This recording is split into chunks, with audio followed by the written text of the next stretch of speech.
Madam President, I want to talk about the tax bill, and needless to say, you're going to hear a different version from me than my good friend and the very distinguished senator from Maine. Because last night we got the conference agreement on the tax bill, and you can actually I said last night, I meant last Friday night, and you can wonder why it was held until Friday night, late, when nobody was paying attention, what all was in the details of the bill. And what's incoming is becoming increasingly clear is that this tax bill is not for ordinary folks. It's going to give a few nuggets to the middle class, but that's to mask the true intent. The real purpose of the bill is to give huge tax cuts to multinational corporations and to make it easier for them to shift jobs overseas. That's bottom line. Right now, under current law, corporations that send jobs overseas have to pay taxes on the money that they bring back into the U.S. But now, what this new GOP tax bill says is corporations that send jobs overseas can bring the money back U.S. tax-free. Once this bill passes, companies will come under increasing pressure to take advantage of the tax savings in the bill by sending their jobs overseas to low-wage countries, particularly those jobs that can't already be automated. This is the exact opposite of what we should be doing. Instead of this version of the tax bill that will inevitably send Americans' jobs overseas, we should be working on a bill that cuts taxes permanently for hardworking middle-class families. Supporters of the bill will argue a lower corporate rate will encourage companies to keep jobs here. They'll argue that rather than going in a country with a higher corporate rate, America's corporate rate will be lower. But that's ignoring the attraction that companies have to send jobs overseas because of cheaper jobs and lower environmental standards. So you take China. China has a corporate rate of 25%, except they make exceptions for certain companies at 15%. So even though in this tax bill, 21% for corporations on income earned in the U.S., it may still be higher than what they are charging in China, and the corporation's pressure is to take it to a country that has lower environmental standards and lower wages. So I think our friends on the other side of the aisle, this is a head fake. We're not fooled by this. We know what you're trying to do with this bill, and the more people learn about it, the worse it looks, and that's why you waited until Friday night to be able to let the spotlight shine on it, so over the weekend, people weren't paying a lot of attention. There's a reason why my friends on the other side of the aisle are in such a rush to get this passed. It's because they want to get it enacted before all of the new loopholes, the sweetheart deals for the special interests, and what is the bottom line of encouraging jobs to go overseas until that's discovered. and it's going to be starting right now to be discovered. It would be nice if our colleagues showed as much urgency for some of the other things that we should be doing in the Senate, such as providing millions of kids with health insurance through the CHIP program, or helping folks recover from the massive hurricanes this year, including millions of people in Puerto Rico who are still without reliable electricity or drinking water. Or what about hundreds of thousands of kids in the U.S. that are here in a deportable status because they are the dreamers? That's what we ought to be worrying about. You look at Puerto Rico, it's been over 3 months, going on four months since Hurricane Irma and Maria devastated the island. It's been months since Harvey, Irma devastated the island. It's been months since Harvey, Irma devastated farmers in Texas and Florida. And while the Congress has passed 2 disaster supplemental funding packages, neither of them have included any relief for Florida's agricultural community. They're hanging on by a thread. They can hardly make payroll. They're having to lay off people, and they desperately need our help, which I hope we are going to address in this next disaster aid funding package. So instead of spending all of our energy on cutting corporate taxes and making it easier to send jobs, American jobs, overseas, we should be focused on reauthorizing the Children's Health Insurance Plan, CHIP, so that 9 million children across the country, including nearly 400,000 in Florida, can continue to have access to the health coverage that they desperately need.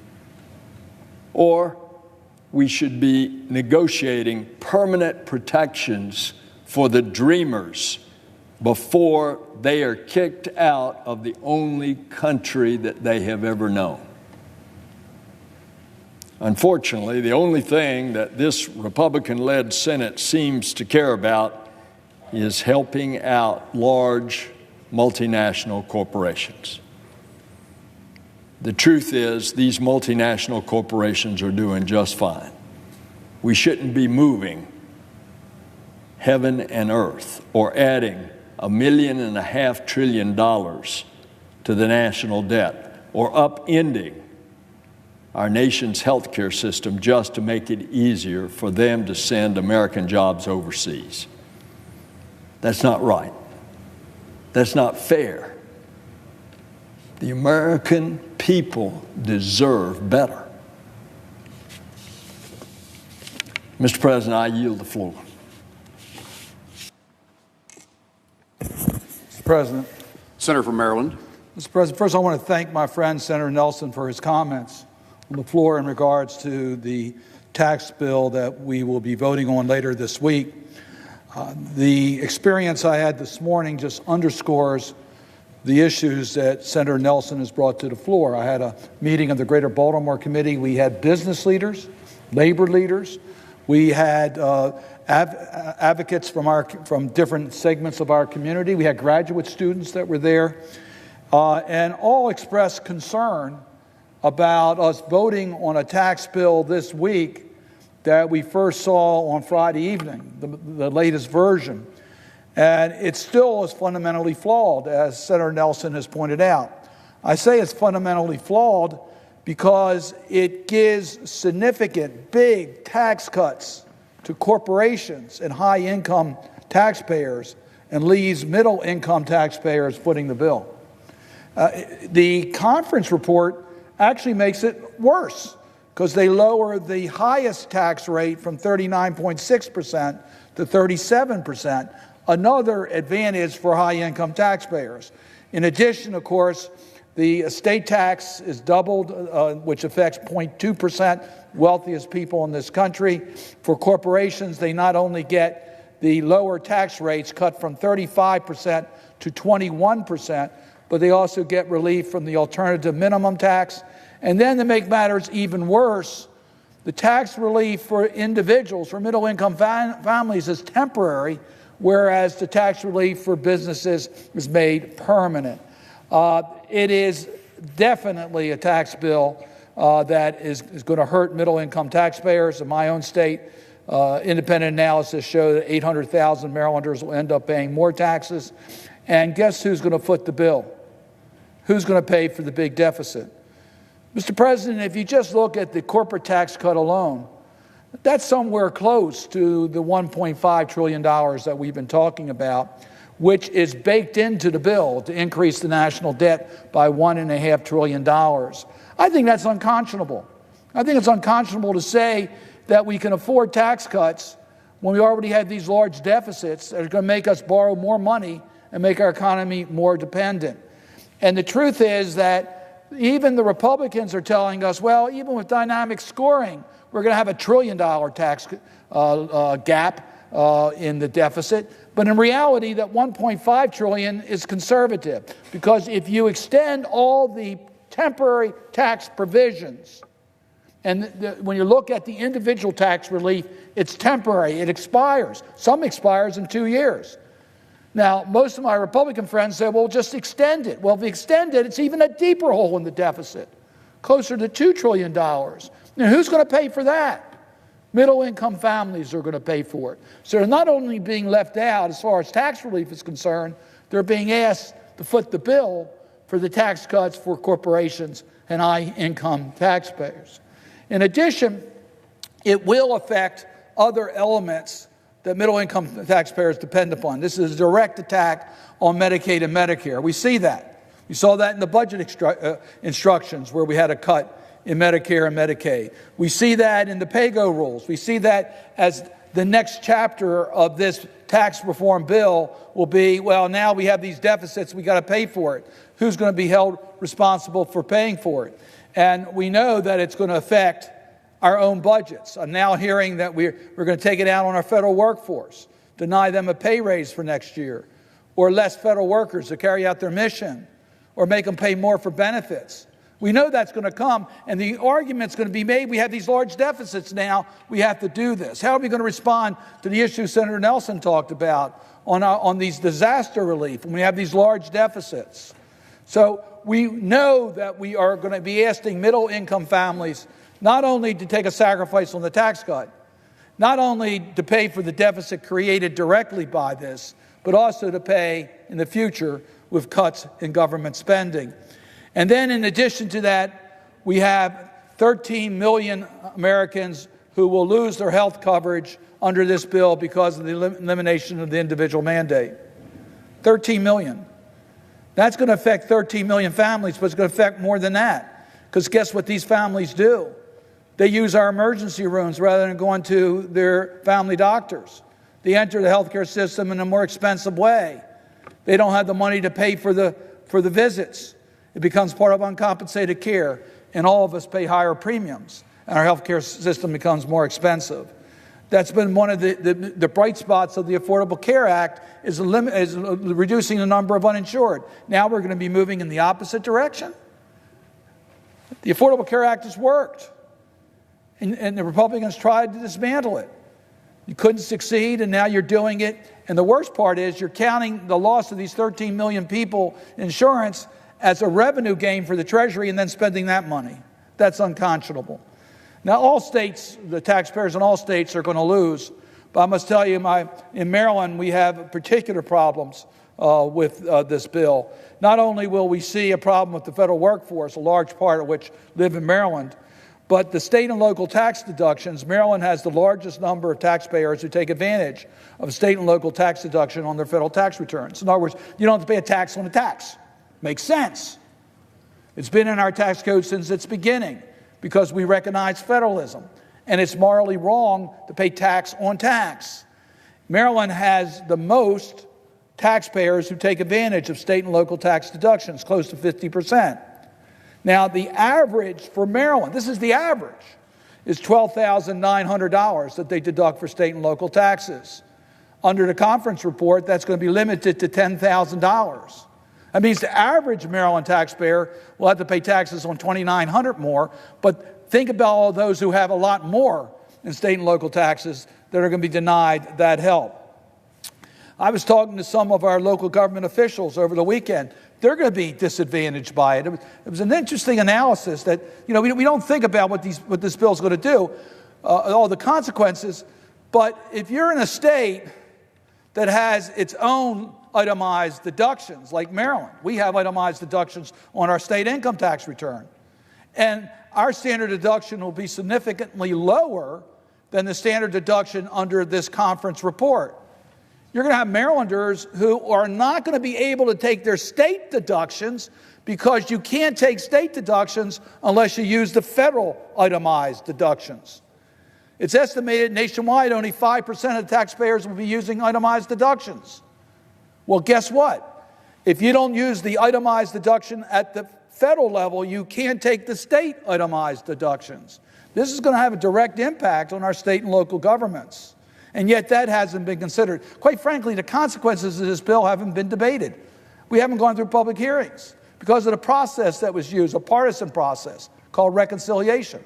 We haven't seen daylight. We haven't had a chance to know what impact. What impact is it going to have on property values? The fact that when we now limit property tax deductions and we have a further limit on interest deductions on mortgages, what impact does it have on property values? What impact does the reduction of property values have on our economy? Have on the individual values of people who have loans on their homes? Are we going to be creating a problem? We don't know because we haven't had any hearings on it. I was with, on Friday, a group of nonprofits that do very valuable work. And they're worried about what impact this tax bill will have on charitable giving.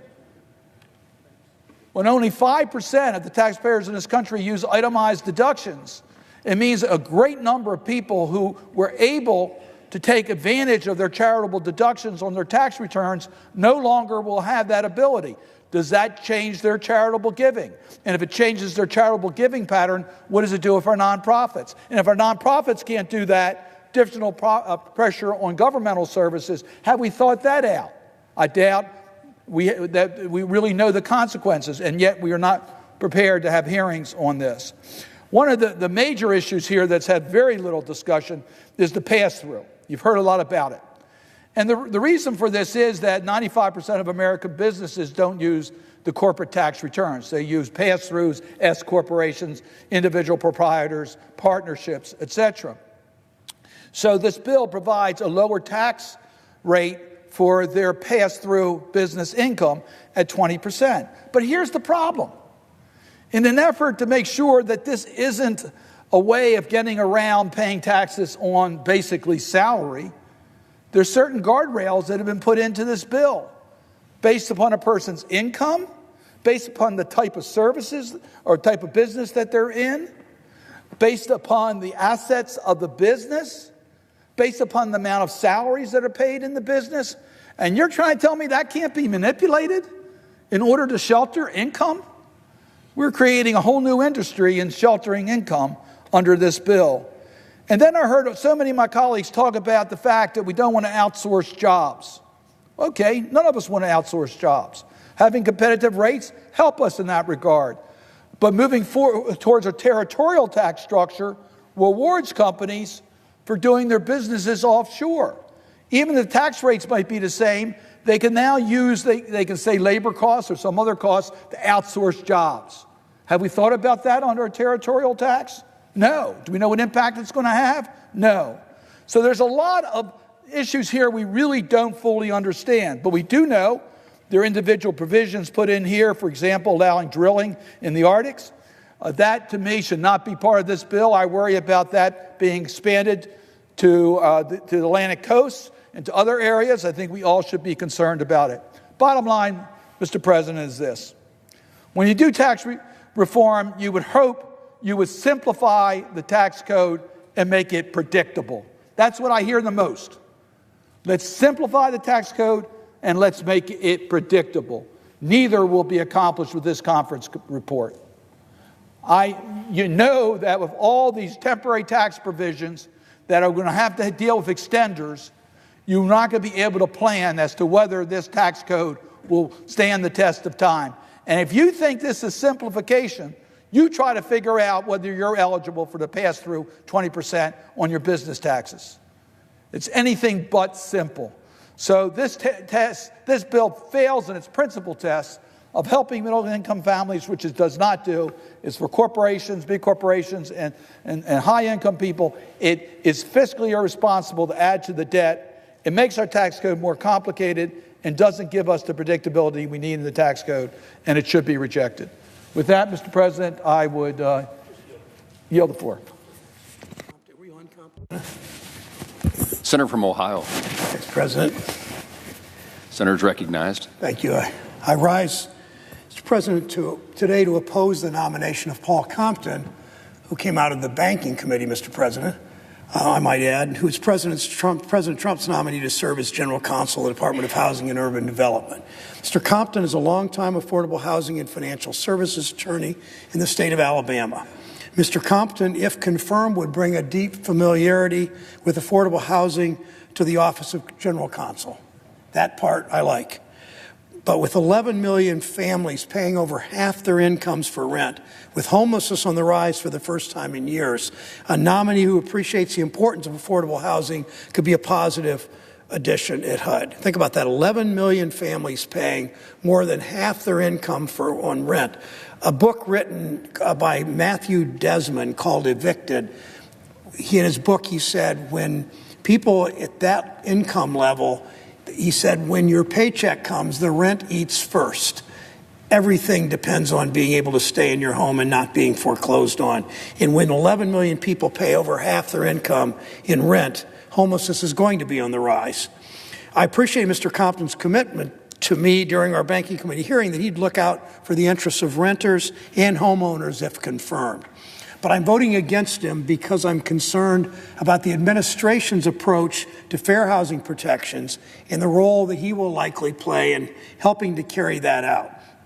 I was troubled to learn that Secretary Carson had said that he plans to, his word, reinterpret HUD's affirmatively furthering fair housing, its AFFH rule. Since 1968, the Fair Housing Act has required HUD and its grantees to affirmatively further fair housing. Unfortunately, in the 50 years since our country passed the Fair Housing Act, HUD had not provided enough direction to help communities meet this goal.